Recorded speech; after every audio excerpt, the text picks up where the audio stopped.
You know that the decimal 0.9 repeating is actually just equal to 1 when I first Okay, so let me show you what's the mistake that people make here.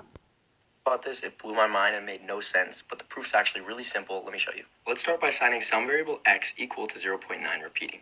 So the next thing we're going to do is actually just multiply both sides by 10. So let's do that here. So we have 10x is equal to 9.999 repeating.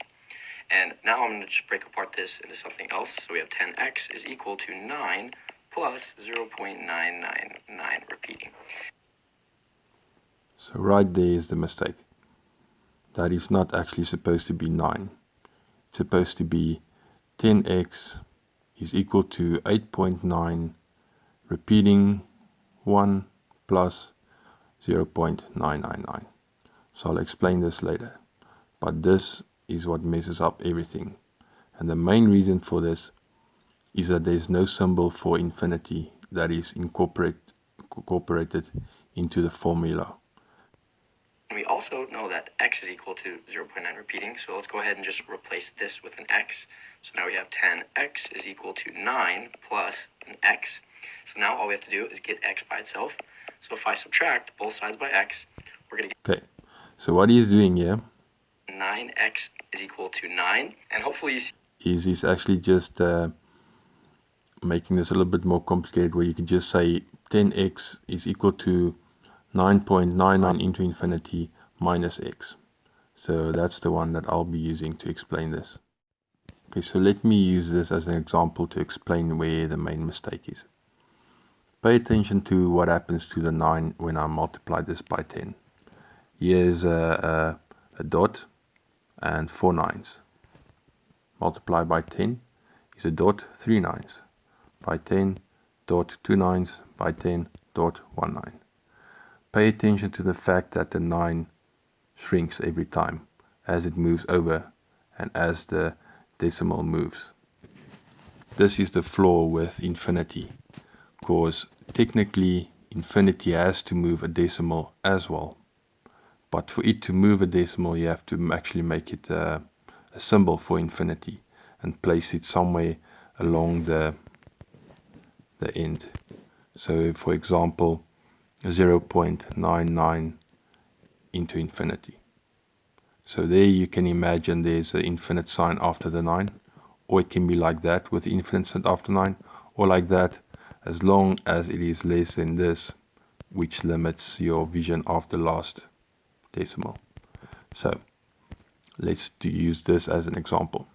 0.99 and then an invisible infinite symbol. So pay attention to what happens when I multiply this by 10. You see what happened to 1 9. So technically this is 9.9 into infinity, or 9.9 infinitely. That is the catch. You have to add an infinite symbol and you have to move it also along the decimal, just like this. 9 is moving. If you don't do this, look what happens. Let's remove the infinite to make it simple. You have 0.49. Okay, you multiply this by 10, it turns into 0.39. Now if you minus this with x, which was the original value, the 0.49, look what happens. 0.49, it's not 9, it's 8.991. So this is a mistake that people make. If you don't move the 9 and also the infinite along with the decimals, then this is what you get. 9.49 minus 0.49, and that's actually 9. But this is not what happens. If you do this, you never actually divide it or multiply infinite with 10. So let's look at it again. Imagine there is an infinite there, 0.99 into infinity divided by multiplied by 10 is 0.9.9 into infinity. So this is what you start off with. So let's replace that with an infinite sign. So x is 0.99 infinitely. Then we multiply x with 10, and we multiply 0.99 infinitely with 10. Then we get 10x is equal to 9.9 infinitely.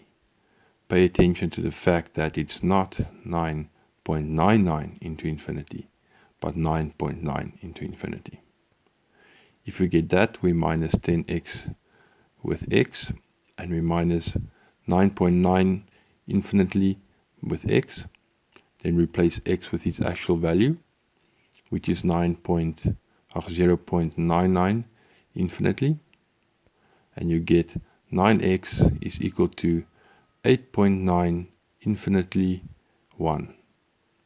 And if you divide both of that by 9, you end up back with x being 0.99 infinitely, and x is not 1.